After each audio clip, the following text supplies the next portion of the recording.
In this video, I give you an overview of the two key readings on our topic of protesting inequality, a chapter from Piven and Cloward's book on poor people's movements, and also a chapter from Bayat's book on life as politics, about protest movements in the Middle East. So why these are the key readings for the topic? Well, this topic focuses on when and why people protest against inequalities and considers a range of answers to the question of why they often don't protest or mobilise. And one answer to the question suggests that the most disadvantaged people are too powerless most often to protest. But of course, sometimes they do. So it's been argued that to fully understand mobilised of people in the most disadvantaged conditions, we shouldn't just limit our focus to organised or public social movements, since there are also more submerged forms of dissent. How does the story about protest and dissent change when we look beyond organised social movements and consider these less organised forms? And both Piven and Cloward and Bayat consider these issues.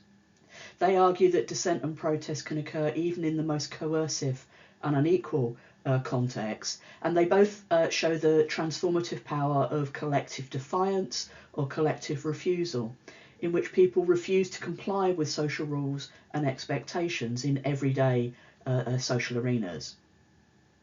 And both readings also argue that looking at these less open or organised forms of dissent requires a different understanding of power, which helps us to explain how even the most powerless and deprived can sometimes exercise what they call power from below. So the reading by Piven and Cloward is from their classic book on poor people's movements. And in that book, they grapple with two questions. And the first is a question that's often been raised in social movement studies, as well as by other theories that we've looked at across this unit, the question of why the most disadvantaged often don't protest or resist their situation. And Piven and Cloward's answer to that question is mainly about objective constraint. The failure to protest is a feature of power relations and the obligations of everyday life. The reason why people don't protest is because of the unequal and restrictive conditions of their lives. But of course, Piven and Cloward also point out that sometimes poor people do protest and rebel, and their book looks at a series of protest movements by poor people, sometimes very successful movements. So that raises the second question they examine in the book: how is it that the most disadvantaged can actually engage in protest if they are so disadvantaged? What explains how and when they do manage to resist their situation? So for Piven and Cloward, they argue that the deck is so stacked against the disadvantaged that it is really only under specific conditions that they can mobilise. And they also argue that because they generally lack the resources for organised protest, poorer people must protest differently through spontaneous disruptive tactics such as civil disobedience, riots, and non-compliance with the demands of authorities. So what they argue is that it's only under exceptional circumstances that the lower classes become defiant, that they are afforded the opportunity to press their own class interests. So specific conditions need to be in place. For Piven and Cloward, the constraints on poor people are partly about the daily routines and obligations of everyday life. People have families to feed, jobs to keep, obligations to uphold, and that stops them from protesting. But Piven and Cloward argue that sometimes what they call extraordinary disturbances in the larger society can transform poor people from apathy to hope, can rouse their indignation. Why? Wars or economic crisis create disruption in everyday life.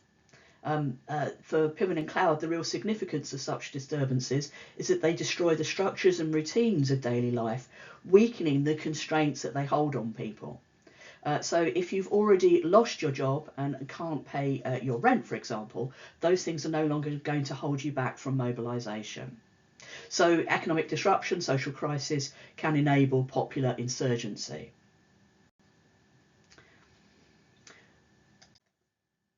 Piven and Cloward also make a very important third argument, which is that the poor people do have a source of power, even if they lack all kinds of economic or social resources. That resource is that they can withdraw the cooperation and compliance that many institutions depend on. So their collective defiance can result in significant institutional disruption. And Piven and Cloward argue that researchers have often missed this source of power for poorer people because their understanding of social movements is too restrictive. The conventional view sees social movements as collective and organised attempts to bring about large-scale change. But for Piven and Cloward, that means many analysts have ignored much protest that does occur, failing to see political meaning in many informal or dispersed acts of disruption. And they focus on collective defiance as the defining aspect of a social movement, broadening out the definition of a social movement, arguing that apparently atomised acts of defiance can be considered movement events when those involved perceive themselves to be acting as members of a group and when they share a common set of protest beliefs. So they see events such as mass school truancy, or rising worker absenteeism, or mounting applications for public welfare, or large numbers of people not paying their rent. For Piven and Cloward, these are key forms of collective defiance, but they rarely attract the attention of political analysts. By withdrawing their compliance with social arrangements, poorer people can really disrupt them. I mean, they're also disruptive for themselves, but nonetheless, that is a form of power for the most disadvantaged. But disruption to everyday life, collective defiance, it is always shaped and constrained by the institutional context in which people live and work. If you're disrupting an institution, then it partly depends on the institutions to which you belong. Piven and Cloward argue that the context of people's lives shape protest in three ways. Firstly, by shaping the concrete nature of people's discontents. Secondly, by shaping our associations, and so the collective groups through which protest develops, but also by shaping the institutional roles that we take, which determine our opportunities and strategic leverage for protest. So protest is often focused on local and specific targets. People tend to protest against their boss or landlord, not capitalism or the system of private property. And for Piven and Cloward, that's because it is our daily experiences and very practical concerns which shape our grievances and anger. But the groups we belong to matter too. If people are grouped together, for example, in large numbers in factories, it is easier to mobilise compared to, say, for example, gig workers who rarely meet each other. And while people can engage in collective defiance and disrupt institutions by rebelling against the rules and the authorities associated with their everyday activities, they can't defy institutions to which they have no access or to which they make only a marginal contribution. So the classic example, you can't go on strike if you're unemployed, for example. So what can the unemployed do? Well, Piven and Cloward says the only thing they can do is riot. And it's not just about the institutions you belong to. Piven and Cloward argue that dissent and protest can occur even in the most coercive or unequal context, because poor people have the power of collective defiance or collective refusal. But the ability to do this depends not only on the institutions you belong to, but also on wider social conditions. And that's partly because that they think that the poor people are usually in the least strategic position to benefit from defiance.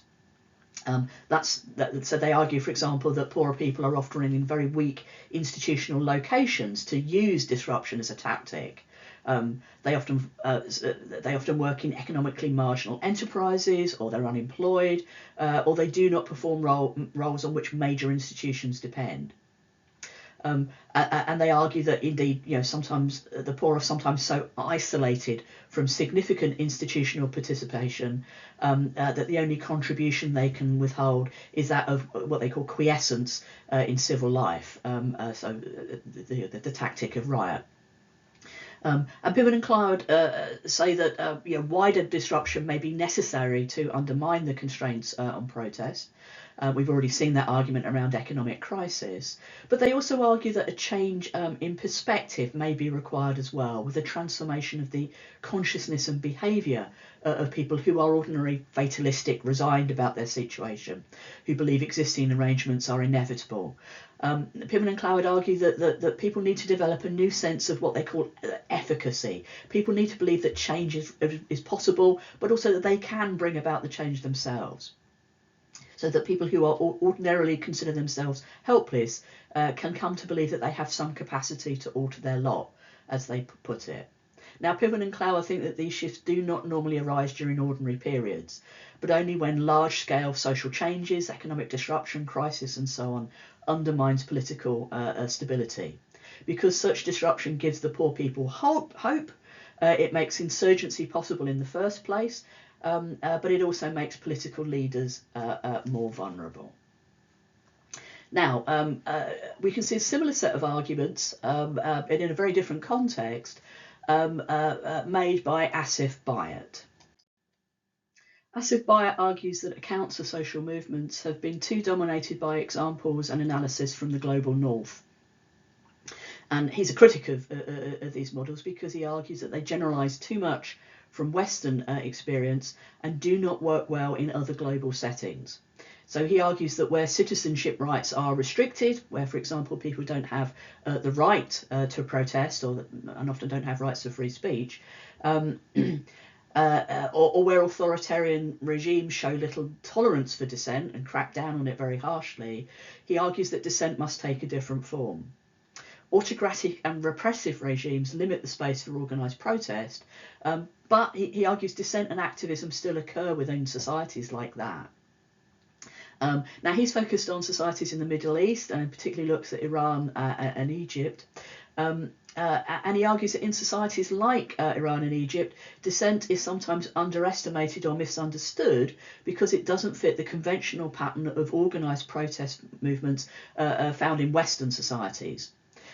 He argues that the failure to recognise alternative forms of activism and dissent left many Western analysts wrong-footed by events like the uprisings of the Arab Spring, which was a series of uprisings which occur across many societies in the Middle East around the period 2010 to 2014. For many Western observers, these uprisings seemed inexplicable because they occurred without conventional movement organisations leading the charge. Now, Asif Bayat says if we want to understand what happened in those uprisings, we need to recognise something he calls social non-movements, which is a concept that he developed. So what is a non-movement? So a non-movement is what he calls a distinctive and unconventional form of agency and activism. They're not organised, they're very loosely collective, and they're really about people engaging in forms of self-help. So people illegally helping themselves to the rights and resources, spaces to live and trade, to water, to electricity, to autonomy and self-expression that they have been denied. Now, he says non-movements are simply the product of people struggling to go about their everyday lives with dignity. The people involved in non-movements are not necessarily seeking civil rights or even political change, but rather are engaged in everyday individual infringements on rules and laws, producing piecemeal encroachments about what is officially allowed. Now, he argues such what he calls quiet encroachments are how powerless groups can seek change and disrupt things. He argues that for groups like the unemployed, who structurally lack the institutional power to engage in disruption, such as going on strike, the street, he says, becomes the ultimate arena to communicate discontent. And he's talking about very informal ways of dissenting. He says dissent is expressed in poor people illegally building homes, illegally getting piped water or phone lines, or through unlicensed traders spreading their merchandise out on urban sidewalks. Now, he also sees non-movements or these quiet encroachments in people breaking behaviour or dress codes. For example, in the case of Iran, for example, women striving to go to college, playing sports, working in public, breaking dress codes around covering your hair and so on, when they are forbidden to do so, of course. Or also by young people breaking codes around the music they listen to, what they wear and so on. So for him, non-movements occur through the actions of dispersed, unorganised individuals who are engaged in quiet encroachments on authorities. They're pushing back against what is allowed. They result from individual actions to help themselves, but he says in doing so they defy authorities, but they're seeking redress not in, he says, extraordinary deeds of mobilisation and protestation, but instead through practices that are part and parcel of the ordinary practices of everyday life. So in the states that Bayat is thinking about, people often lack the right or ability to protest. So how do they express their dissent? How is it possible? For Bayat, the key question rests in, again, this is a theme we've seen already in Piven and Cloward, in how social conditions create spaces for certain kinds of dissent. Bayat argues that non-movements emerge when organised process is constrained or forbidden, but when there is what he calls a large degree of informality in social, economic and political life, and when extra-legal practices tend to dominate large sections of society.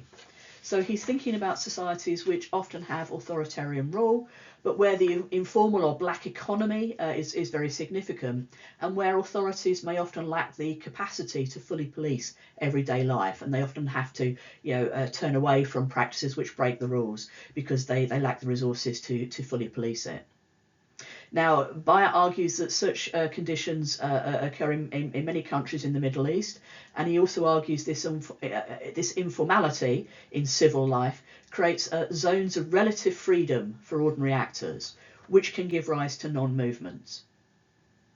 He argues this is the main form of activism, not only in authoritarian states, but also in what he calls soft states that lack the capacity to impose full control.